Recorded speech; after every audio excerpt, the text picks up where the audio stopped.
I'm here with Professor John Hopwood. He is head of the Lysosomal Diseases Research Unit at the Women and Children's Hospital here in Adelaide. He is also the chair of the newly appointed SAHMRI Research Committee, and he's also on the SAHMRI board. So John, thank you for being with us today. Thanks, Kate. John, can you please tell me a little bit more about your connection to Adelaide, what brought you here, and a little bit more about your background in health and medical research? Well, first of all, I was born in Melbourne and trained in Melbourne. I ended up with a PhD at Monash University and then was attracted to the United States in the early 70s and worked on genetic diseases and how to diagnose them and how to treat them. Then I was attracted to Sweden and I went there, and I was, I suppose, approached by a person from South Australia to come here to Adelaide to set up a diagnostic service for a group of genetic disorders that I had gained experience in while I was working in the United States. And so they actually said, come to Adelaide and do this work. So here I am. So the next few months for the SAHMRI are going to be really busy. We have an executive director that's going to be appointed over the next few months, and I know that members of the research committee recently gathered here in Adelaide to work on developing the preliminary research strategy. So as chair of the research committee, can you tell me a little bit more about the past few days when you met with the research committee and the work that you guys did?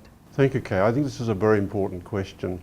I know we had a meeting just 2 days ago with all of the research committee and the research committee staff, but I must tell you about the lead up to that. And really we started gathering information about the nature of SAHMRI's research at the beginning of this year. And we've had a long process and a very detailed process and a carefully thought through process to generate information that enables the research committee to operate yesterday and the day before to come up with a development of research strategy for SAHMRI. That process started earlier this year where we had a number of interviews, maybe 50 interviews around the research culture, the idea of excellence and how we were going to put a strategy together. And these consultations were with leaders, research leaders around the state and some interstate.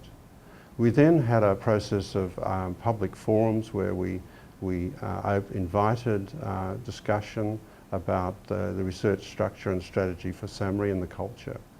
And then finally we had from our website, the SAHMRI website, an invitation for people to put in suggestions about the research strategy and themes and culture, and the best one of course is how do you assess excellence in research. There's been a lot of discussion lately about the importance of translation and translation of health and medical research into the community. So what does translation mean to the SAHMRI? Translation to a SAHMRI is such a vital component. It's really a cultural aspect of what SAHMRI is about. SAHMRI really wants to be excellent at translating research into the community for the community's well-being. And that's a process that requires some very careful encouragement and understanding to make it efficient. We have to have an outcome in our research institute where we can demonstrate that what we've done to the public is to generate an improvement in their health and well-being. And really to be able to take a good idea and take it all the way through to benefit a community is such a vital aspect of what SAHMRI is about.